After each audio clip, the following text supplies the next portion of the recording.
welcome to episode 683 of Good Luck High Five. You're listening to a podcast that's for you if you play Magic the Gathering. Whether you are getting lean, mean, green, and ready to play Teenage Mutant Ninja Turtles. Teenage Mutant Ninja Turtles. Or you're like, hey, keep those turtles out of my Magic. We're here for you. I'm one of your hosts, Maria. I'm another one of your hosts, Megan. And on today's show, we are talking TMNT with the help of Judge Rob. Yes, it is our regular Judge Rob new rules and mechanics and interactions episode where he's going to come in and make sure that you know everything that you need to know ahead of the pre-release. But before we kick it off, I have a question for the Tabe. Oh, what's your question for the Tabe? What's your favorite turtle in Magic that's not one of the Teenage Mutant Ninja Turtles? Turtles. Wow. You know, because we've had turtles in Magic for a long time, and I'm not counting changelings or shapeshifters, y'all. The one from, I forget which set this was from, maybe Theros. Remember there was the turtle that if you attacked with it, it would go away? Yes, meandering tower shell. Yes, and then come back. That was a turtle I was going to say too. Oh, no. I love that turtle though. We can both have the same answer. Yeah, we can both, because that was a really good flavor turtle. Really good turtle flavor. If there was turtle soup, I would hope they would make it with meandering tower shell because that would be high in flavor. Yes. That's what I'm trying to say. Yeah. Although I don't know that I would eat a turtle soup. Neither would I. That feels wrong. I don't think it seems like it would A, taste bad, and B, make me sad. Yes. I do think it feels like both those things are true. Yeah. Has any listener, have you ever had a turtle soup? I'm curious what it even tastes like. Yeah. Like, is it slightly fishy? Is it more chickeny? You know what I mean? Gosh. I'm worried. Yeah. I don't know why, but I'm worried. I just want to know. I'm worried about curious. encountering turtle soup in my life, I think. Well, listeners, if you have an answer for our question for the Tabe, let us know in the Discord if you're a patron or underneath this video. Let us know what your favorite non-TMNT turtle in Magic the Gathering is. But yeah, that turtle was great. It was just like my first, I think it was like my first introduction to a really flavorful card that just felt, it made me feel joyful with how flavorful it was. Exactly. Like it was That's bad. what I remember too. It was a rare, right? It was a rare. And it was like not a good rare. It was not good. It attacked for 6 and then it went away for a turn completely. It didn't even attack for 6 it didn't hit them that turn. You attacked with back, it went away. And then it would come back the next turn attacking. Oh, incredible. So you lost it for 2 turns. Yeah, it's not great. If you were trying to deal 6 to your opponent that turn to end the game, it would not be happening. That wasn't happening for you. We have to thank our patrons before we kick off the show. Everybody who subscribes to us over on patreon.com/GLHF Magic. You are a true turtley hero. Thank you so very much to everyone who is a patron, who has been a patron, who will become a patron. You make everything that we do possible.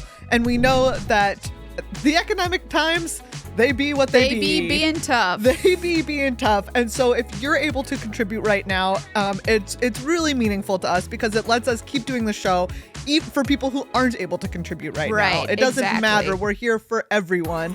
And you supporting when you're able to makes us able to do that. Yeah, so if you want to become a patron, we would love to have you. Patreon.com/GLHF Magic. You get great rewards like access to our Discord server, early episode releases, which really helps out on Judge Rob episodes because you get them another day early episode release of Commander Arcade, longer episodes of all episodes of Good Luck High Five. It's a great bundle. So just go check it out if you're even remotely interested. Patreon.com/GLHF Magic. Before we get Judge Robin here, we're also going to thank our sponsors. Thank you so much to Card Kingdom, cardkingdom.com/GLHF, the place to go for all of your magical needs, especially if you're building some hot new decks and you need some hot cards for your hot hands. I'm telling you. Hot, the only way to describe anything coming out of Card Kingdom. Hot. Yeah, if you can't be a patron, this is a way to support us by doing something you do already, which is buying your Magic cards. If you use cardkingdom.com/GLHF, use that link so that they know that we sent you. It really helps us out. And you get whatever you need from Card Kingdom. You know, it's coming to your door in one package. It's going to be exactly what you ordered on their website. It's not going to be like a different quality of card than you expected. All of that is going to come to your door how you want, which shouldn't be something that is rare in this day and age, but kind of is. You know what? It kind of is. Yeah. Card Kingdom, people in my apartment building who I do not know use them. Do they use our code, our link? Let me tell you, Maria, I have thought about writing a note on the mailboxes being like, hey, if you're ordering from Card Kingdom, please use the code. By the way, you should think about it. Hey, I'm a snoop and notice that you got mail from Card Kingdom.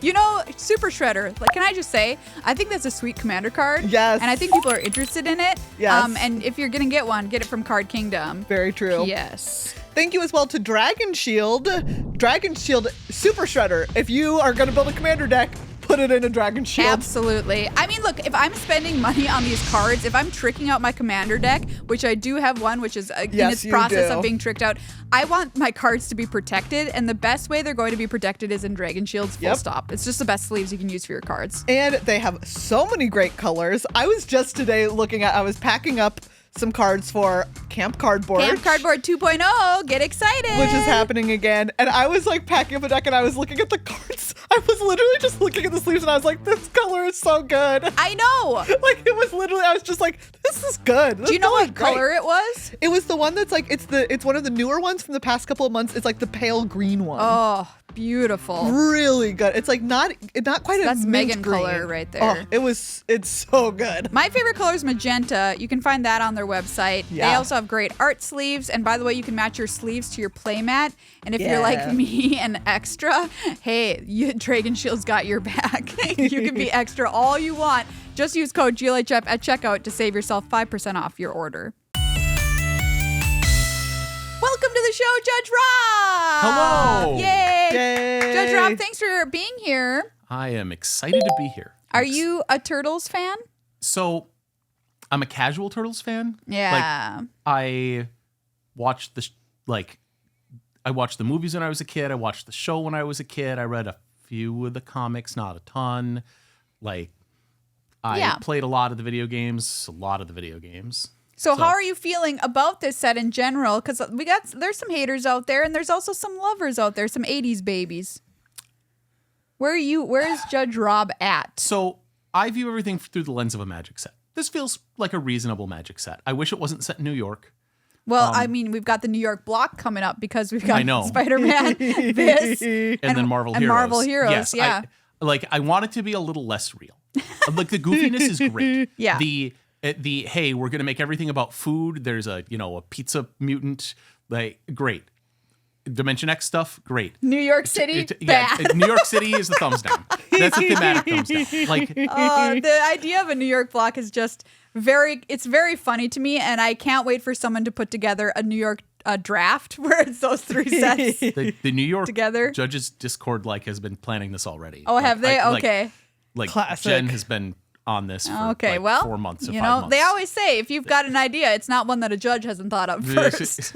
They do say that. Yeah. It's just like the internet. Like if you can think of it, the internet has thought of it. Yes. Yeah. If you can think of it, a judge has thought of it. If you think of a magic idea, a judge has considered the judge it. community had somebody start on it and give it up already. Well, Rob, before we dive in to the new mechanics, returning mechanics, and tricky cards, you like to start off with a PSA. I do. And today's PSA, this has come up on a bunch in my work, and I had to mention it to my team this morning at my team meeting, which is I had learned helplessness in social situations is a thing when you get blocked on something a couple times. There's some issue where I tried to escalate it a year ago. I got blocked multiple times in escalations, figured out a workaround, and then just never brought it up again. And I've worked around it every time for the last year. And everybody's like, well, why didn't you put in a ticket and get this raised up and get somebody, on this team that can fix it to fix it? And I'm like, honestly, I tried that a year ago, didn't work, and I gave up. I have this learned helplessness on it. It's once somebody says no to you once or twice, you just stop. And situations change. You build more social clout. Sometimes the people change. Sometimes they said no because they didn't know how to fix your problem. Sometimes you're just up against a faceless bureaucracy, and if you get the right person, they can say yes. And so you just got to try again. And it sucks. You learn to be helpless for a reason because you got a no, but you can wear them down, or you can get a change in situation, or you can try it a different way. If something is frustrating, if something is making things suck, you can learn not to be helpless too. So don't don't give in to learned helplessness. Oh, thank you, Rob. Yeah. We're going to kick things off today with returning mechanics. And if you want to follow along at home, if you're on the audio version of this and you're not watching it, you can follow along at home. Rob has compiled the Mox field list for everyone to look at. But if you're on the video, the cards will be on screen. Yeah, the mechanic stuff will all be in the sideboard. So let's kick this off with returning mechanics. Food. Food's an artifact subtype. There's a lot of cards that have food as a subtype. There's things that care about food as a subtype. There's like Courier of Comestibles here that says when it enters, you may search your library for a food card. Reveal it, put it in your hand, then shuffle. If you don't put a card in your hand this way, create a food token. And then it tells you what a food token is, which is every set has food. But this set cares a lot about the food subtype. So there's things that care about foods. It's great. There's a ton of food. There's a ton of fun food. There's a ton of disgusting food.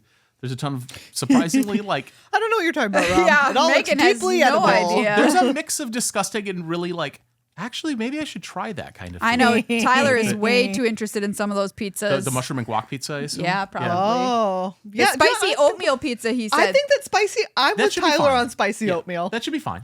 I think that's pretty fine. Okay, well, I want to... where's the pizza, Megan? That's my question to you. You're going to regret asking that question one day. Maria, one day I'm going to say, here's the pizza, and you're going to be like, I wish I hadn't asked where the pizza was. Yeah, watching Cameron at the pre-release try to wrap his visualization cortex around like spicy oatmeal pizza, he was like, this is horrifying. I'm like, oh, this seems okay. Like, it actually is one of the less offensive ones, I'm sure. Yeah. Alliance. Alliance is a ability word that shows up on a number of cards in the set. It's basically landfall for creatures. Creature fall. Creature fall, yeah. So when a creature enters, if something has Alliance, it triggers your creatures with Alliance. And it's so like the EPF point squad says, whenever another creature you control enters, put a +1/+1 counter on this creature. It's straightforward. It says what it does, but it's on a bunch of things, so it's a nice little sub-theme. Classes are back. For the last ones were in Bloomborough? I think so, yeah. Yeah. And so classes are back in the normal set. Like you mentioned Ninja Teen last week, and I went with it because I think it's cool. And it's classes are enchantments. They are the reverse of sagas, where sagas have the art on the right, classes have the art on the left. They start at level 1. Oh my God. I didn't even realize that until you said it just now. Yeah. It's how you tell the difference between a class and a saga. I'm seeing time. It's a great use of phrase. Oh my God. Did you know that? Buddy, I got to tell you something, which is that I did. I cannot be the only one. Like when we're sitting here being like, oh, these look so much the same, I don't like it. It's because I literally thought they looked exactly the same. Yeah, nope. Art's on the left on a class. That's so funny. Well, Text on the right. now that I haven't ever had two in play at the same time, I guess. Oh. Okay, well. Maybe I'll make a Commander arcade deck for you that's all classes and sagas. Yeah, that'd be great. Thank you. No. I think that would be actually help. It'll also have omens and adventures. Okay, great. Both. Yeah, perfect. Those are the worst. But yes. Classes, so they start at level 1. It's got the first ability. It's sometimes a static ability, sometimes a triggered ability.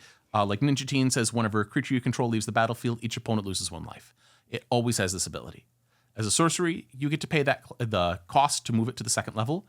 This is not putting a counter on it. This is just it gains the ability. It is the 2nd level now, and that also unlocks your ability to do the level up to level 3 as well. So if you're proliferating, if you're improving counters on things, they don't interact with counters in any way. You usually use a die to mark what level you're on, but that's not counters. Right. So things that are like, put another counter on or whatever. Yeah. No, it's not a counter. Yeah. If you make Leatherhead into a copy of a class, you can't consume the counter to destroy an artifact or enchantment because there's no counter. So, yep.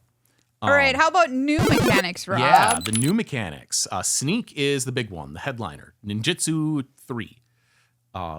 Because web slinging was Ninjutsu 2. Oh, okay. So this is the Ninjutsu third. V3 Yeah, underscore final underscore Yes. final for real this time. Yes. Yeah. It's very funny that 2 sets ago, they had an updated ninjutsu, and everybody's like, okay, so they're just going to bring regular ninjutsu back. Nope. They have sneak instead, another new ninjutsu. So like Donatello's technique here is a sorcery with sneak, which is different from how ninjutsu was in the past. It could only go on creatures before.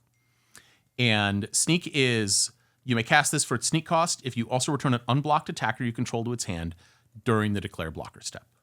Donatello's technique has sneak of single blue. It says draw 2 cards, but it's a sorcery. You can cast this exactly during your declare blocker step. If you have an unblocked creature, you return it as part of the cost, so they can't respond by killing the attacker. But it is a spell, like Tyler mentioned last week. You can counter Donatello's technique, and I will. And you will. It's very worthwhile to counter a lot of the sneak cards. The other thing to note is it gets around timing restrictions. Donatello's technique is a sorcery. Normally, you can't cast it during the declare blocker step. Sneak is a special cost, lets you play at a special time. Cost reducers apply to it. If you give a sneak card affinity for artifacts, then it can be discounted by costs. 2 weird things about sneak. Well, one weird thing about sneak. Ninjutsu lets you put your creature into play attacking any player that was attacking. Normally, if something is put onto the battlefield attacking, you get to pick any player or planeswalker could be attacking and put into play attacking that thing. Sneak doesn't work like that. Sneak says it must be attacking the same thing. If you cast a creature spell sneak, it must be attacking the same thing. There's one exception to this. There's a sorcery that makes tokens. We'll talk about that later. Okay. Those do not have to be attacking the same thing. Wow. So if you're in multiplayer and you attack Megan with a sneak creature or with a creature and then you sneak in the creature, it must still be attacking Megan. How dare they? Megan. Right. I can't just change it. Yeah, yep. That makes sense. That's just tied up in the rules for sneak. So it has to attack the same creature. Mutagen tokens are a new base token type. Yay, we love these. They are super cool. I was talking with my roommate. I showed him some Turtles cards, and he was like, "What is a mutagen?" And I had to explain. He doesn't play much Magic, and I had to explain standard token types. And he's like, "There are too many of those." I agree. This might be what tips me over and turns me into a token joker, because token joker. Yeah. Because you want to know how I got these tokens? That's because by sitting here and reading the comprehensive rules about secret abilities given to things. So a lot of stuff just says create a mutagen token. It's an artifact token. It's a special subtype of artifacts, and it's a predefined token similar to treasure, clue, blood, food, lander. Like there's a lot of these now, and it's kind of baffling that they have gone this far in it. They have 1 tap and sacrifice this token, put a +1/+1 counter on target creature you control, or on target creature, any target creature. You can put it on your opponent's creatures if you want. Sure. And you can do this only as a sorcery, so you can do it only during your main phase with an empty stack. This is a normal thing for them to do in a bunch of sets. I want this token to come back, but the name mutagen sucks, so it's like. I don't know. Have you ever drank any mutagen, Rob? It's pretty tasty. No, I watched you drink it. Mm-hmm. What color was that? Green. Didn't look like it. What color do you think it was? Like a pale yellow. Are you trying to say my mutagen looked like pee-pee? You kept calling it rat juice. Yeah. You keep calling it rat juice. I got it from a rat in an alley. I think maybe one of my favorite comments on the Commander Arcade video actually was someone being like, I think that all the rat did was empower Maria to drink Diet Mountain Dew. Yes, because I was like, yeah. You see me, friend. You have figured out. I didn't realize that was what I was doing until it was going on. And I kept wanting more rat juice. And I was like, oh man, it's just, all I wanted was to actually have an excuse to drink some DMD again. Did you know they'll sell you Diet Baja Blast in the store now? I did not. Whoa. Never had. I've never had a Baja Blast. You can buy 12 packs of Diet Baja Blast in cans now. In cans. Yep. Oh, all right. Yep. Okay. You can't buy Diet Code Red in cans at the store, but you can buy Diet Baja Blast. Wow, that's a boomer complaint if I ever heard one. For the longest time, I didn't realize that Code Red was cherry flavored. To be fair, I haven't ever tried a single flavor of Mountain Dew. Not even normal? None of them. So you've drank a normal Mountain Dew. I have not. What? I don't know what Mountain Dew tastes like. That's impossible. That's impossible. I'm telling you, it's true. I'm freaking out right now. No. So much of my life has revolved around Mountain Dew. I just can't believe this. I'm gonna bring some next week, and you're gonna drink it on the show. Wow. All right. Yeah. I'm ready. You should buy all 5 varieties that they sell in stores right now. I know, because you got Live Wire, the normal, now the Baja Blast, the Code Red. And then What's usually fifth? they have whatever rotating random 5th one. Okay, so they've some tried out mystery different things. There's flavor. 2 Live Wires. You could get them on just Kickstart. 2 Live Wires. There's 4 kinds of Kickstarts. I love Kickstart. Yeah. Don't even get me started. Kickstart's incredible. Anyway, we were talking about turtles. We were talking about we got turtles. distracted because Which of your was rat kind juice. of also about. How many times can my mind be blown in one episode? Because right now the answer is 2, so we'll see if we can beat that. Yeah, it's to raise the stakes. Disappear. So Disappear is Warp or also Revolt. With slightly different phrasing. So Disappear is basically just a toggle. If a permanent left the battlefield under your control this turn, Disappear is true. And so anything with the Disappear trigger will happen. There's 2 types in this set. Some of them are end step triggers at the beginning of your end step. If a permanent left the battlefield under your control, do the thing. Other ones are when this enters the battlefield, if a permanent left the battlefield under your control, do the thing. I guess these are also morbid. Like they've made this mechanic multiple times. And so the Foot Mystic has Disappear when this creature enters. If a permanent left the battlefield under your control this turn, create a 1/1 black ninja creature token. Insectoid Exterminator says Disappear at the beginning of your end step. If a permanent left the battlefield under your control this turn, scry 1. And these don't care where they went. They don't care if they went to exile, your hand, the graveyard, your library, just that they were yours and they're no longer there.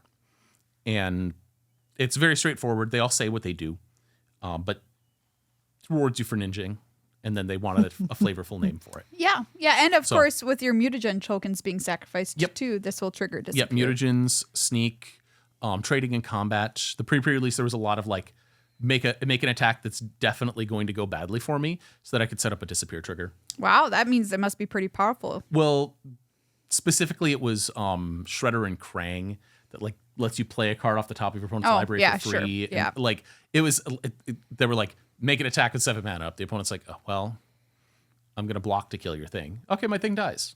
Now I cast the top card of your library. Thank you. Yeah, let's go. Okay, great. It's all making sense. Yep. It's all coming together. Yeah. Let's talk about individual cards now, Robin. We have some very fun card names in this set. That's one of the high points of the set. Is the card names like they wasted the card name Nobody on a forgettable card, which is kind of like it's a good name. It's a good name. But like good one-word names are like one of the most scarce resources. I know, and we got all those elementals in the last set. Like those are top-tier tournament playable. You're going to see them forever in decks for commander decks. Yeah. Great. I have no problems with them spending those kind of names on those kind of cards. Yeah. Yeah. Nobody's a character, so that's fine, but it's, I don't know. I know what you're saying. This next card name is cool, though. Purple Dragon Punks. Yeah, Purple Dragon Punks. So they're red and 1 for a 2/2 creature human rogue. They tap for red, and they spend this mana only to cast an artifact spell or to activate an ability. Note that they don't say an artifact ability. Any ability. Oh, okay. So there's a set of land cyclers in this set. You can land cycle them. You can use the Channel 6 news van, which is Channel 6. I know, it's so good. Any ability. You can use them for mutagen, you can use them for food. Those are artifact abilities, but you can also use them for activated abilities. But notably, sneak, not an activated ability. So you can't use them to sneak things. Okay. You could use it on a surprising amount of stuff in this set, though. Can I activate a mutagen token with it? Yep. All right, great. Because it's got an activated ability. Mutagens, food, like, I think that the land cyclers are going to be the ones that surprise people. They use the Purple Dragon Punks on it. Retro mutation with a cute little turt in the art. Yeah, he is being turtle muted. From he's being unmuted. Right? Oh, he is? Oh, he's retro mutation. So he's being unmuted. Yeah. So it's blue and 2 for an opposite enchantment of aura. what somebody needs to do on a Zoom call. Wait, no, what you need to do on a Zoom call. Yeah, I'm trying to follow this. You're on mute. Hey, you're muted. You need to do retro mutation. Anyway, go ahead. Teams yells at me now. It pops up a thing saying you're talking to I know. It's actually like the only feature that I like from Teams. Understood. Retro mutation, it's an enchantment aura for blue and 2. It has flash and enchant creature. And it says, enchanted creature is a turtle with base power, toughness 0/1. It can't attack and loses all abilities. And then in reminder text, it tells you it also loses all other creature types. So this is, I tend to harp on humilities. They tend to print them in every set. Yeah. This is pretty cool that it's explicit about losing creature types. It doesn't remove other card types, though. So it loses creature types, but if it is, say, an artifact creature, food mutant, then it will retain food because it's an artifact type, and it will retain being an artifact because this doesn't stop it from being an artifact. This just overwrites creature types. Okay. Okay. That's it. There's a bunch of animatable artifacts in the set, or you can like permanent food animations or whatever. So just it's relevant. And then you can add abilities to it later. Obviously, it's timestamp driven. Dimensional Exile. Yeah, Dimensional Exile. So this is 1 for an enchantment aura. Enchant basic land you control. When this aura enters, exile target creature an opponent controls until this aura leaves the battlefield. Yeah. Yeah, this card's great. This is excellent. It's really excellent. Reminds me of Chain to the Rocks. Yep, it's a slightly bad Chain to the Rocks. You need any basic, which is pretty good, which is better than Chain, which required a mountain. Yep. They printed a bunch of these like conditional exile, pacifism kind of things a bunch. The thing with Dimensional Exile is it's going to be an interface thing on Arena, where you're going to run into, you're going to think, I want to kill your thing. You keep clicking on their creature and it doesn't do anything because you have to target your land with the spell that's on the stack. The aura goes on your land, and then when it enters the battlefield, it exiles their thing. Right. And so just don't get confused on it. Like, technically, they don't, if they counter it, like with a lot of these things, they counter it before they know what you're going to exile. But if you're playing in paper, you'll just be like, put this on my plains and exile your creature. Yeah. Like, they know what's going on. Go Ninja, go! Go Ninja, go! Ninja, go! I question whether or not they had to license this. You pay for it, obviously. You pay for this license from Vanilla Ice. Yes. We just paid him to sing that just now. Well, no, I'm saying in terms of like, does he have a, I don't know. You run this past legal, right? Actually, the way I was doing it is covered under parody law. I was doing. Yeah. There fair was parody in my heart. Yeah, for here it's covered under parody. Like this is all fair use in terms of like all of these are copyrighted things from Wizards. We're doing them under fair use under reporting. We're journalists. So, but Go Ninja Go is white red for a sorcery. Choose one or both. Exile target creature you control, then return it to the battlefield under its owner's control. Or Go Ninja Go deals damage equal to the greatest power among creatures you control to target creature an opponent controls. Love it. Very good. So it's modal. You pick which mode at the time it goes in the stack, and you pick the target. And it doesn't target your creature in the second mode. It only targets their creature. You pick their creature. Then at the time this resolves, it figures out what your biggest power is, and then deals that much damage. Right. So they can kill your biggest thing in response to power down the effect on this. Stop, Ninja, stop. Yeah. It's a sorcery too, so you can't even like sneak it out at instant speed or whatever. Yeah. To do optimal things with it. Lita, the little orphan amphibian. She looks like a Cabbage Patch doll. Yeah, she is cabbage-like. Yeah, cabbage-like. She's wearing a leaf suit. I'm not even sure. She's cute though. She is cute. She's white and 1 for a 2/1 legendary creature mutant ninja turtle. She has Alliance. Whenever another creature you control enters, choose one that hasn't been chosen this turn. Put a +1/+1 counter on Lita, or create a food, or scry 1. Oh, okay, so this is like that green creature that was in Standard for a while. Yeah, the Celebrants. Gala Greeters. Gala Greeters, thank you. Sorry. There's also a bunch of the Alliance cards from Streets of New Capenna had this thing. I think this is the only one like this in the set where it's every trigger is different, basically. Yeah. I can remember Gala Greeters, but I can't remember to schedule a dentist appointment. Priorities. Well, you're not being put on the spot for a dentist appointment. I bet if somebody called you and told you to schedule a dentist appointment, you'd remember it. And then they were like, the next time I call you, you're going to get a +1/+1 counter. The next time I call you, we're going to send you some food. Yeah. Wait, I'm never scheduling my dentist appointment. What? So, Lord. yeah. The thing with these kinds of triggers, though, is if you have 4 creatures enter, you're going to get 3 of the things, and then you won't get the 4th. Right. And so there's only so many results that you get from Lita. There's only so many results you got from Gala Greeters. There's no there were ones that were like the first time you scry, the second one you draw a card on, and then after that you'd be scrying because it was like the second one was special. But this is like Gala Greeters, and that you pick those modes. Yeah. So just if you have a bunch of creatures come out, sometimes you'll run out of things to do with Lita. The Mighty Mutanimals. Love them. This sounds like a snack. It sounds like a snack. On a lot of other creatures, they got all the types of all the things, but the Mutanimals, there's not enough room in this type line, so they're just a rebel. Yeah. Mutant rebel. Yep. White 2 for a 2/1. When this creature enters, create a 2/2 red mutant creature token. Alliance. Whenever another creature you control enters, put a +1/+1 counter on target creature you control. That can include the thing that just entered the battlefield, because it's out to be targeted. That include the Mutanimals. So when a Mutanimals enters, it makes a token, and then you can put the counter on the token, you can put it on itself, and from then on, your creatures can be bigger, or it can be bigger. It's nice and flexible. Excellent. You get those choices. It's pretty good. Quintessential Katana. I need one of these. The essence of Katana, the thing that is purely Katana. Yeah, I do. It's single white for artifact equipment. Equipped creature gets +1/+1 and has whenever this creature deals combat damage, untap it and you gain 2 life. And it has whenever a ninja you control enters, you may attach this equipment to it. It equips for 2 mana. So this is super cool. Yeah. You get to have your ninjas pick it up for free. Note that it is any combat damage this thing deals does that trigger. So if it is blocked, it still becomes untapped. If it deals damage to a player, it still becomes untapped. Nice. And if it blocks, notably, you'll still get the trigger. Ah, yes, indeed. Oh. So you Swords work 2 ways. Yeah, swords work 2 ways. This one is very weird. If you put it on a creature with a tap ability, you can like attack with that creature, get it untapped, block with it, tap it during declare blockers to do a thing, and then it untaps. Wow. Like this is a very tricky, weird, tiny equipment. This is gonna come up in a bunch of my Scryfall searches for forever, and I'll look at it and go, should I be playing this card? Like, this is good, right? It seems good. Yeah.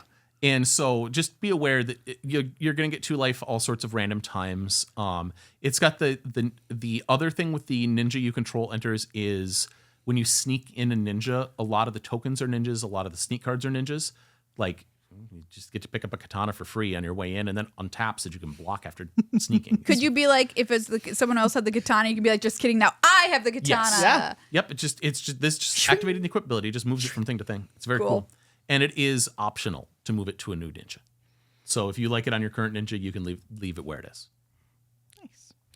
Raphael Most Attitude. He has the most attitude. 3 in a red for a 4/3 legendary creature Mutant Ninja Turtle with Menace and Alliance. Whenever another creature you control enters, you may exile the top card of your library. Whenever Raphael attacks, until end of turn, you may play a card exiled with Raphael. Sick. Yeah, he's super cool. So he does not. So the exile things and then set up a condition to play them cards have been really all over the place lately. Mm-hmm. They've really liked their impulse draw. This is, no matter how long ago it was exiled, you can play a card from Raphael this turn. And you can play it. So you can play a land or you can cast it as a spell. It doesn't change the timing of that card. But it also doesn't set up any rules for casting it. So it lets you sneak things from exile to replace your unblocked creatures. That's wild. It's very weird. Okay, that'll get somebody for sure. It definitely is going to get you because it's like, I picked this card, attack you with Raphael. And you'd be like, well, what? Okay, no blocks because he is menace. And you're like, cool, ninjas. Like, yeah. Neat. Yep. I wouldn't have thought of that. The Last Ronin's Technique. White and 3 for an instant. It has sneak of white and 1. And it says create 3 1/1 white Ninja Turtle spirit creature tokens. If the spell's sneak cost was paid, they enter tapped and attacking.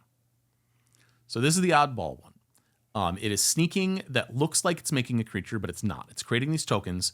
They're tapped and attacking. You pick who they're attacking. If they have a planeswalker, they can be attacking the planeswalker. If it's multiplayer, they can attack any player. They're not obligated to attack the player that you snuck. Nice. This is the weird one out of this group. Also, this is like triple ninjas, like where you're looking at regular ninjas, and this makes 3 ninjas. Where if they think they're getting hit by 1 creature, they're getting hit by 3. Yeah. because of surprise. Yep, you surprise. did. That's cool. Yep. It's very weird. Now we move on to some of the rare cards that are tricky. And the first one is Bebop and Rocksteady. And what's interesting is somebody in the comments told me that if you drink the mutagen, you turn into the last animal you touched. Whoa. That's the rule. Which is why this is what Bebop and Rocksteady are. And so they turned into a boar and a rhino. Yeah. I don't know how you touch a boar last, but... And a rhino? No, they started as a boar and a rhino. That's right. Mutagen turns you into what animal you are. Yeah. Bebop and Rocksteady are an escaped rhino and boar from the zoo. There's a common in the set. Oh, yeah. It That is turns you Bebop and into Rocksteady. human. But Yes, what it if you're humanizes. human, you turn into the last animal you touched? Is that lore? Or did somebody in the YouTube comments lie to me? I mean, Wow, that might YouTube be true. I would have to go look. Like I don't know. They do whatever they want to make weird animal hybrid things. So Animals. Are you telling me that I can't trust the YouTube comments as a source of facts? I'm saying that this is very possible. Shocked. There has been so many different continuities, some of which have been controlled by Michael Bay, that anything can be true. That's true. If you get Michael Bay involved, I mean, Once Michael Bay is involved. you're for sure getting some lens flares. Yeah. That's the first thing you're getting. Yes, I'm surprised there are no cards with visible lens flare on this. So I'll read these cuties. They're one Golgari for a 7/5 boar rhino mutant. At rare, whenever Bebop and Rocksteady attack or block, sacrifice a permanent unless you discard a card. Because that's 3 mana for 7 power and 5 toughness. yes, they are mighty. The way that the unlesses work is basically you get the choices in the reverse order listed. It asks you, do you want to discard a card? And you say yes or no. If you have no cards, you can't say yes to this, and then you have to sacrifice a permanent. Doesn't have to be a land. But if you don't have cards to discard, you're going to be sacrificing permanents. So the discard is the choice. The sacrifice of permanent is the failure mode, basically. If you don't want to or can't discard a card. This reminds me of that, what was it, that dinosaur? Rotting Regisaur. Rotting Regisaur. Oh. What was that one's cost? But Discarding? I can't remember to make a doctor's appointment. That was black and 2 for a 7/6. Yeah, and you had to discard, right? At the Every beginning of upkeep, yeah. Yeah, but it wasn't. Rotting Regisaur did not care for the cards in hand. It just said at the beginning of your upkeep, discard a card. Right, so if your hand was empty, there was no downside. Right. Yeah. Okay, well, I mean, it interesting. oftentimes didn't have a downside index. I played it in. Anyway. Well, I was going to say, it was also during your upkeep, so you could Yes. not have any cards, and then you still get your draw. Yeah. Okay, so better than this card. Okay. Yeah, I would argue that it's better than this card, but this is on a legendary creature, and it's reasonably easy to cast. You can cast it for green mana, which is pretty cool. Casey Jones, Vigilante. Oh, my man, Casey. Red 1 for a 4/3 legendary creature, human berserker. When Casey Jones enters, draw 3 cards. The beginning of your next upkeep, discard 3 cards at random. So it doesn't matter if Casey's on the battlefield on your next upkeep. He set up a delayed trigger. Oh. Casey shows up, they kill Casey. Casey will still rip 3 cards out of your hand. That's awful. Well, you got to draw 3 cards. It's a 4/3 that drew you 3 cards. What do you want? For 3 mana. For 3 mana. Yeah. Casey, are you telling me you set up a delayed trigger? Yes, he's saying he sets up a delayed trigger. No, what Casey is saying is Gungala, which is that his catchphrase or what? Because I think he says that in the comics. I went to a Gungala last night, and let me tell you, it's nothing like this card. Maria, I don't think that's a place you want to be. Yeah, I was like, I think that's... so gooning is a thing now, right? We're not starting that conversation. We are not bringing it in here. Yeah, this is Maria's fault. We're all just going to say right now that this is Maria's fault, and we're going to move right on past it. Yeah, we're going to move on to Kitsune, Dragon's God, daughter. I'm sorry I did it. Yeah. Oh. Did what? You didn't do anything. I did nothing. Exactly. Nothing has happened. Nothing's happened. Nothing's happened. Kitsune, Dragon's daughter, is blue 4 for a 6/6 legendary creature, Fox Warlock Avatar. Whoa. She has vigilance, and when she enters or deals combat damage to a player, you may exchange control of 2 other target creatures controlled by different players. Well, and this is a sick creature type line. Yeah, Fox Warlock Avatar is great. Yeah. The creature types of these weird sets that they're putting triple Bizarro types on have been great. That's going to be your wrestling creature type. Fox Warlock Avatar. Yeah. That would be sick. Yeah. That's a good wrestling type. So the Kitsune says 2 other target creatures, so other meaning not her, Controlled by different players does not mean controlled by players that aren't you. It means that the two different things have to be controlled by players different from each other. So you can target a creature you control and a creature your opponent controls. Yeah, you can have my 1/1 and I can have your giant 7/5. This does a thing in 1v1. It isn't multiplayer only. Because the way that it's phrased, you could read it as, well, it doesn't do anything. Yeah. It's just 6/6 vigilance for 6, which is fine. It's not great nowadays. Like nowadays where you get 7 5s for 3 or whatever. Yeah. But yeah. Mutagen Man Living Ooze. Great card name again. For X, green for a 2/3, legendary creature Ooze Mutant, or Oozant at rare with Trample. Activated abilities of artifact tokens you control cost 1 less to activate. When Mutagen Man enters, create X mutagen tokens. Very cool. Yeah. He downcosts all artifact tokens to activate. He makes it easier to eat food. It looks like he just wants you to sacrifice mutagens for free, which he does. It's very cool. But remember, your food is cheaper now too. Yeah. Which is the other thing that comes up in this set. Nice. I don't believe there's any other clue making. There's no blood making. But you could play him with a bunch of clues and blood and other stuff, and he does pretty cool things for those. Oh, yeah. Can you imagine cracking a clue for 1 less mana, Megan? How would that suit you? Oh, very well. Very well. Party Dude. Party Dude. It's another class. Which we know because the art is on the left. I feel like this is some Berenstein Bears stuff right here. I'm telling you. Berenstain Bears? Oh, no. I will go to my grave saying it was Berenstein. I agree with you. I read every single one of those books, Rob, including the ones that are like for teens. And I'm admitting that on a worldwide podcast. Did they have skateboards? I only read the children's ones. I've never read the teen ones. I'm sorry. There were ones for teens? Well, okay. Probably for like slightly younger than teen. But I read pre-teens? Preteens. Yeah, there were. Yeah. Mm-hmm. I can't tell you what they were about right now, but they existed for sure. Anyway. Are they about how your body's changing and you're going to turn into a bigger bear and probably. hibernate someday? Yeah. Like something like that, I'm sure. Yeah. Oh my gosh. So Party Dude, though, is a class for single green. It's an enchantment class. When this class enters, each player creates a food token. And for a green and 1 to level up, whenever an artifact an opponent controls is put into a graveyard from the battlefield, draw a card. There's no limit on this. No matter, like, if they have Mutagen Man and ship 7 mutagens, you just draw 7 cards. Sick. Wow. It's pretty great. That's important because I think people would be like, well, it's not actually going to your graveyard because it's a token. Yep. But the whole point is that, like, when they eat their food, you get rewarded because you're a Party Dude. But yeah, this will happen and you will draw. Yep. And then the last level 3, is green and 4. Whenever one or more of your opponents are attacked, up to 1 target attacking creature gets +1/+1 until end of turn. Plus X. +X until end of turn, where X is the number of cards in your hand. Yep. Wow. Nice. And I want to point this out. This uses the passive voice in a very cool way. Whenever one of your opponents are attacked. Yeah, that means like if my friend's attacking my other friend. Yeah, exactly. So if you're in a multiplayer game, I can pump up. Yes, you can pump your. Use this for some deals. Friends let friends attack other friends. Yes. what this also says is like, yeah, attack somebody.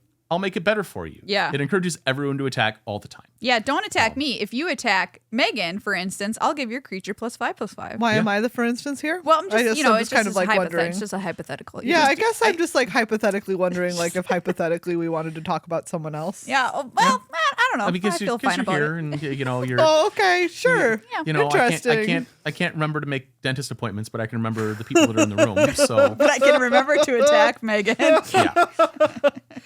Oh, been there. Raph and Leo, sibling rivals. If you want to see these cards in a Commander or arcade game, you can. It's true. Yeah. I did cast them. You did. It isn't out yet, though, right? It's not out yet, but that's a little teaser for y'all out there. So they're Boros 1 for a legendary creature, Mutant Ninja Turtle. They're a 2/4. Whenever Raph and Leo attack, if it's the first combat phase of the turn, untap 1 or 2 target attacking creatures. After this phase, there's an additional combat phase. Uh-oh. Yeah. So when they attack, you pick 2 targets. They can be a target of their own ability. It's pretty cool. They can untap themselves even if they have nobody else to come along with. I wish I could be a target of my abilities more. Yeah. Well, you know what Rob said about learned helplessness? Yeah. You can learn to be not so helpless. You can target yourself with your own abilities. I believe. You know the word another? You can get rid of that. You control your own text box. That's fair. You control your own text box. That's your daily affirmation. We're going to make that a good luck high five shirt. I love that. You control your own text box. Yeah. I have the power to go to bed at 10. You control your own text box. Oh. All right. Sorry. The other thing about Wrath and Leo is they give you a whole nother combat, and the 2 creatures that you targeted are not the only things that can attack in that combat. If you have creatures with vigilance, they can attack. But one of the weird things about them is snuck creatures don't have haste. Snuck creatures. So if you say that's so weird, but I mean, yeah. It doesn't come up that much except in this set where, Yeah. So if you have a creature that you snuck in that is somehow untapped, it can't attack during additional combats on that turn. Like if that katana untapped them, if the quintessential katana untap them, they can't attack during the second attack step because, well, they don't have haste. They entered the battlefield this turn, so they can't normally attack. Yeah, that'll come up, and that's interesting. It's going to be it feels in the corner, but I think that people are going to be like, why can't I attack with this creature that was attacking earlier this turn? And it's like, well, because the rules are the rules. Is interesting. Yeah. Yep. Shark Shredder, Killer Clone. Black 2 for a 4/4 legendary creature, Shark Octopus Ninja. Again, great type line. Oh, yeah. Yeah. It has Sneak for Black 3 and First Strike, and whenever Shark Shredder deals combat damage to a player, put up to 1 target creature card from that player's graveyard onto the battlefield under your control. It enters tapped and attacking that player. So, Shark Shredder here does some weird things with the way that combat works, because it deals combat damage and then it puts a thing out that is attacking. I know. I'm like, wait, but combat's already done. Well, because every combat damage is its own step. First strike damage is a step, and regular damage is a step. First strike damage is both first strike and double strike deal damage. Regular combat damage is things with double strike and anything that hasn't dealt damage yet. Wow. Gets to deal damage this combat. Nice. Heck yeah. So even if he returns a thing with first strike, they'll still get to deal damage because they haven't dealt damage yet. Interesting. Okay. And specifically, that's why Shark Shredder has first strike. Yeah. So that he hits, brings a thing, and then that deals damage during regular combat damage. They're well past the point of blocking, so sucks to suck. He brought along a friend. Love that. You can say that at your pre-release and tell them that Judge Rob taught you it. Specifically, Shark Shredder thinks that it sucks to suck, and he's gonna hit you with it. He does. This next card is really cute. Turncoat Kunoichi is 2 and white for a 3/2 mutant ninja fox with at rare with sneak, 2 white black. When this creature enters, choose target creature an opponent controls. Exile that creature until this creature leaves the battlefield. If this creature's sneak cost was paid, instead exile the chosen creature. Yeah. Nice. So real good. Yeah, this is real good, and it's one that that follows the mantra of finish reading the card, because the triggered effect that is like exile thing until this leaves the battlefield. Sorry, we're gonna rewrite the first half of this ability in the second half of it. So like, that first ability, it said a bunch of stuff about what you do with the creature. Yes, no. It's just gone forever if you snuck this. You know what they say, reading the card explains the card, but reading the card till the end of the card, does an even better job keep of that. reading, keep going. Reading the card to the end of the card explains the card. I definitely asked a judge at one point at an event, I tapped him on the shoulder because he read a card and he got a call, he read a card, he started to give a ruling, I tapped him on the shoulder and pulled him to the side and I said, can you finish reading the one sentence of text that's on that card all the way to the end before you give your ruling? Oh no! And he went back and he looked at it again. He's like, "Thank you," and then gave the correct ruling. He had started to give the wrong one. Well, and I was like, read to the end. Like, it's his ruling, it's not mine. But like, what was going to happen is the players were going to be unhappy and confused and then it was going to get appealed to me anyways. Yeah. And so it's like, let's just get it right up front. That card is sick. Yeah, that card is great. The Northwind Avatar is our last one here. It's the one mythic that I put on this. A lot of the mythics are just straightforward, just powerful. Nice. So red, blue, blue 2 for a 5/5 creature dragon spirit avatar. It says when this creature enters, if you cast it, you may put a card you own from outside the game into your hand. Oh. Yeah, it's a wish. And for those who aren't experienced with wishes and things from outside the game, in limited if you've never had a fairy godmother. For those who aren't experienced with wishes.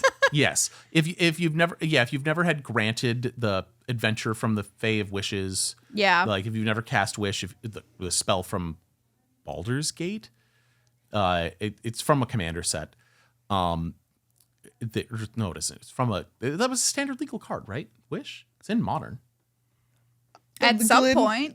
Yeah. The whatchamacallit? Glittering Wish? No. Wish proper. Oh. It's from one of the Dungeons and Dragons. I was thinking of Glittering Wish too. Yeah. Oh. Yeah, it's in Ruby Storm in Modern. I believe that. Anytime a card says outside the game, though, and you're in a tournament, that means your sideboard. Right. So it can go to your limited sideboard. So the cards that you aren't playing in your deck right now, that you open for your pre-release kit, you can grab from things that are outside the game. Yay! There's another one, Turtles Forever, that does something similar. I didn't feel the need to call out both of them as reading the full card. Turtles Forever lets you grab up to 4 creature cards that are from your library and or outside the game. Outside the game just means your sideboard and constructed. In Commander, it means nothing. There is no outside the game ability to fetch in Commander. There's no sideboarding in Commander. In Commander, there is no outside the game. You're in this the is game your life now. or nothing. Right. So the one thing is though that if this is a rule 0 conversation. If I said to the other players in the game, hey, I've got this wish board. Anytime that I'm going to choose, because this is any card, I will let another player choose a card to put into my hand from this list of weird cards. I think they're probably fine with it. Yeah, that's interesting. I honestly, if you had asked me, is there anything outside of the game in Commander, I guess I don't know what I would have said. So I learned that. Yeah, today. there's just none. All of the wishes, all of the Mastermind's acquisition, all that stuff, all that outside the game things just doesn't do anything in Commander. Yeah. Which is both good and bad. I don't like it when cards are unplayable, but for the most part, those are constructed pitches anyways. So I'm not unhappy that Mastermind's acquisition was good in Standard, and it's just a diabolic tutor in Commander. Oh, dang, crazy. Well, thank you, Rob. This is an excellent list. I learned at least 5 things. My brain blew up twice. It's just incredible. I'm actually looking forward to playing this set this weekend at the pre-release. I know, it's it feels a little Spider-Man adjacent, of course, but I think I have more. Just how silly it is, I think, is really resonating with me. And technically, they are all living adjacent to Spider-Man. Yeah, they all are in New York City. They're underground in them sewers. But this has the problem that I had with Spider-Man, which is a lot of common legendary creatures. That drives me crazy because they get stranded in your hand. Oh yeah, that did happen to me during Spider-Man pre-release. It happened during Spider-Man. It happened to Corey during the pre-release that she got legendary commons stranded in her hand. About half of the legendary commons have land cycling, which is a huge upside. Sure. Some number of them also have discard a card on them in some fashion, or are just such terrible creatures. There's 2 1s for 2 that are legendary commons and uncommons. Yeah. It's whatever. I'm just gonna attack with this. Yeah, exactly. We want to block me, and they'll be yes. Okay, great, combat trick, or no, ninja, which is the whole point of the set. Yeah. So just be aware of that, everybody, when you're building your pre-release pools. Yeah. Take into account the number of legendaries. You got to be careful. Yeah. If you're looking at a really sweet common, you're looking at the Leonardo or the Donatello that draws you cards, or whatever, and you're just I have 4 of these, and normally they would make my deck, and I'm going to cut down to 2. Yeah. Because they're 3, you're playing with fire, and you will have a problem. Yeah. With the exception, I think, of the land cyclers. I would actually, sure. I would actually, if you gave me 4 of a land cycler, one of the basic land cyclers, I'd probably just play them. Then play less lands. Yeah. I'd be at some point. Yeah. I end up playing about 16 in decks like that. Yeah. Which is pretty good. And then all of them are just all right, you know what? I get a 6/6 or whatever. It has some kind of weird upside, you know, it makes a mutagen token or whatever. And otherwise, I just pitch it and find a land. It'll be fine. So great. It's time to name our cutest and grossest card of Teenage Mutant Ninja Turtles. And I will say that this is a supremely cute set. It's got a cartoony feel to it, obviously. So a lot of the cards are drawn in a very cute manner.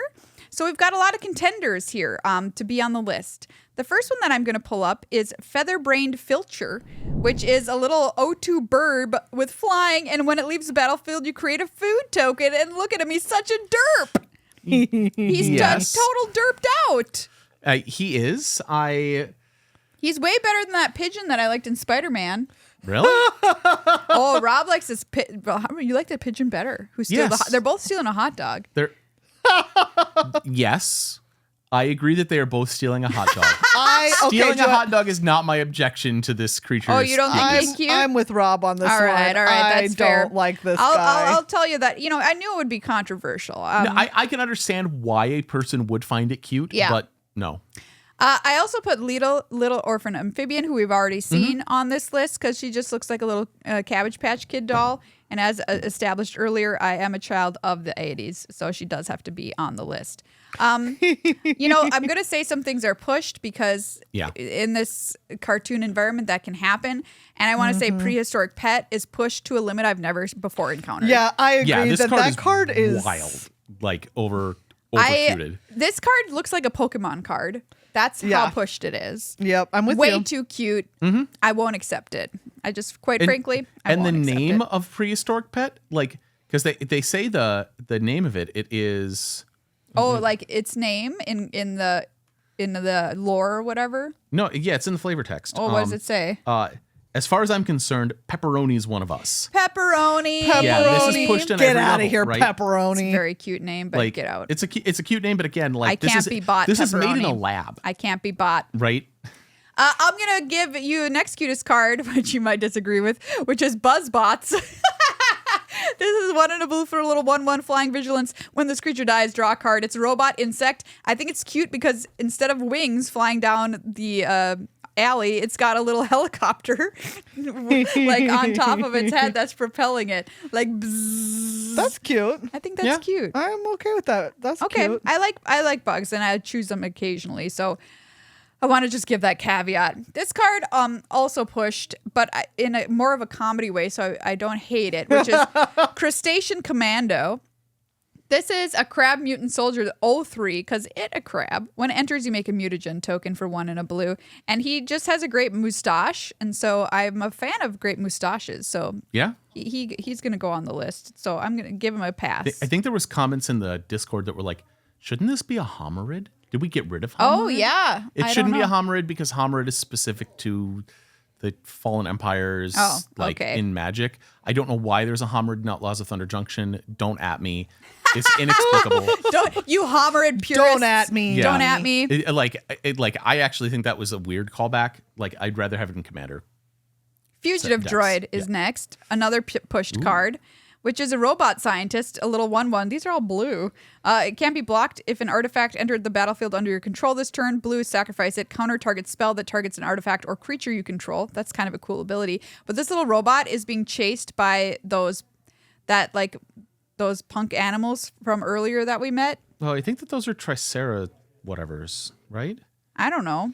They're a crew of baddies, and this robot is running away. And the robot itself is cute. I like robots, but that robot is pushed, and I won't stand for it. I just want to say.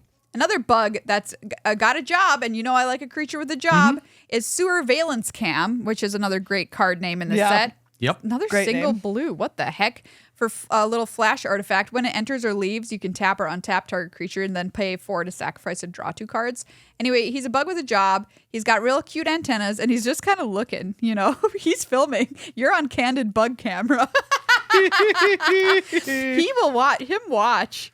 He likes to watch? He does, and he's real creepy about it. Yeah, okay. Yep. So he is on the list. This next card, Rob, tell me if it reminds you of Megan, because it reminds me of Megan. Oh my God. I'm so excited.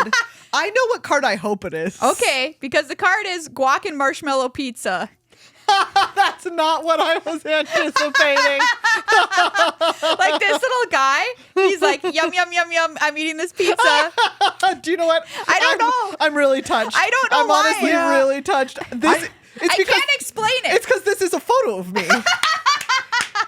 The reason why you think it reminds you of me is because it's a photo of me eating a pizza. And also, I'm going to say something a little insensitive, but like your front two teeth overlap a little bit. They do, kind of Rob. the same way that his does. Yeah, do. they really do. They really do. Yeah, that's. Oh my God, that's not what I was thinking of. It doesn't matter. That's what I'm seeing here, right? Oh my God. I look like this rat. You're just so happy sometimes when you've got your sweet drink. You know what I'm saying? Yeah, And that I do love my sweet liquids. You like your sweet drinks, but not Mountain Dew? I mean, I've just never had one, you know? I'm still, and quite frankly, I'm in shock. Isn't Mountain Dew the most consumed fluid in the United States after water?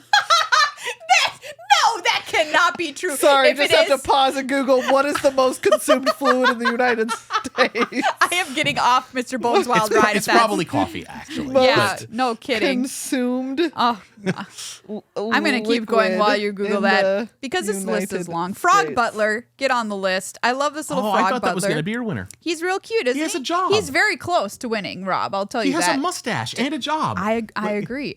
Look, it's what close. could beat What this? can I say? What could beat this? Well, you'll be shocked when I tell you. Okay, yeah, I guys. will be. He's a little 1/1 death toucher, and I love him. He's a frog. He's serving drinks just like R2, who's one of my biggest loves of my life. See? So he's very close. Okay, he's probably number 2. He even beats this next one, which I have to put on the list, which is Ice Cream Kitty, because it's a cat who's napping inside an ice cream cone situation. I don't think that's a cat inside an ice cream cone. What I do you think the it cat is? Is the ice cream cone? The cat is the cone. It's an artifact creature food cat mutant. So the cat turned into the cone because the cone was the last animal it touched. I don't know what the lore is to get to this point, but this is a crime against everything. Against nature. Yeah. Okay. Well, it's on the list. All right. Here's the winner, and you can all tell me if you think it beats Frog Butler.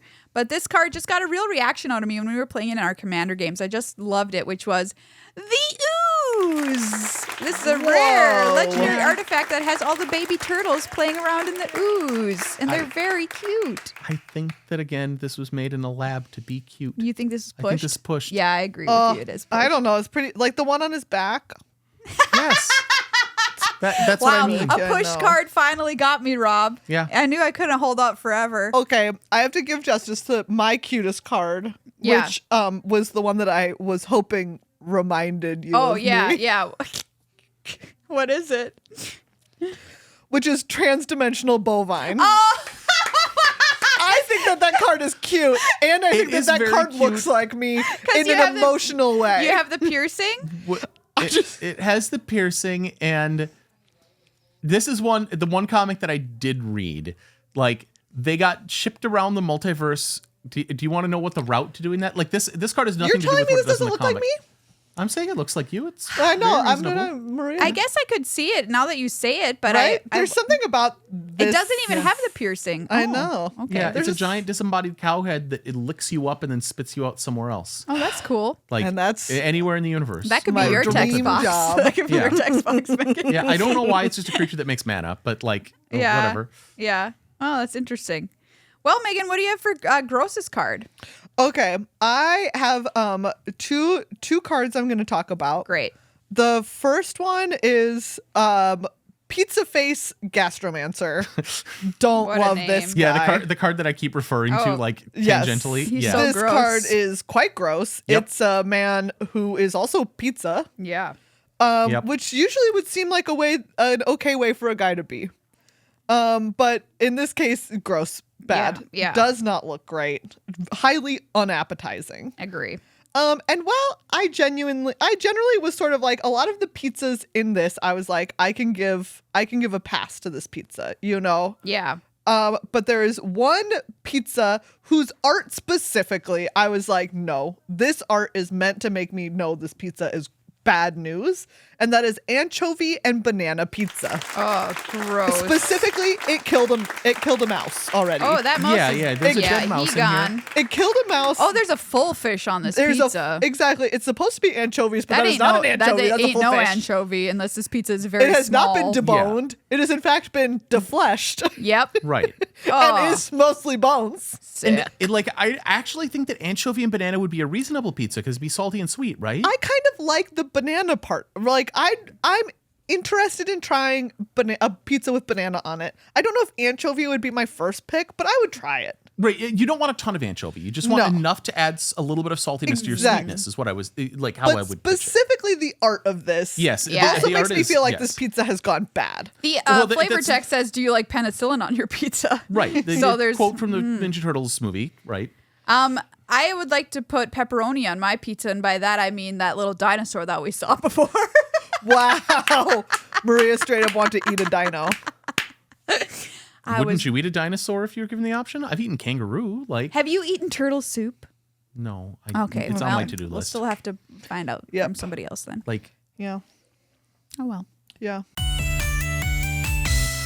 Thank you, everyone, for listening and watching this week. Thank you to Judge Rob for helping us out on this episode. I know you all love these episodes, and we are so thankful to Rob for always coming on and doing them for us. I am now. My head is so full of knowledge, I'm congested. I know, it's coming out my butt. That's how full I am. It's like Thanksgiving dinner, but magic brain knowledge. Maria, if you eat Thanksgiving, I don't want to just... Wow. Yeah, okay. Look, Maria, difficult. if you are eating Thanksgiving dinner and it's immediately coming on your butt, you need to see a doctor about that. Here's the thing. I did just have a surgery. That's true. And we're hoping it fixes it. That's true. Do you know what? Let's just close this. I think maybe we should just close this one out for everyone's benefit. Hey, by the way, if you didn't catch our Commander Arcade episode that dropped last week, you really should check it out at Commander Arcade. YouTube.com/@GLHF Commander. We play Turtles, playing all the Turtley decks. I make one of, honestly, maybe potentially one of the worst Commander decisions I've ever made in my life. Or one of the best. Or one of the best. One could argue. It's true. It's true. The comments on the video have just been sending me.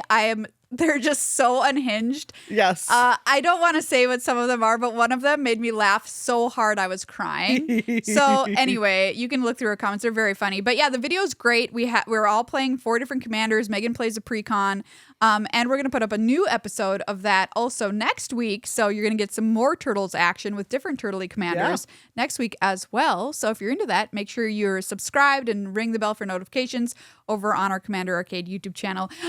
Please and thank you. And once again, thank you to everyone who makes all of these things possible. Our patrons, patreon.com/GLHFmagic.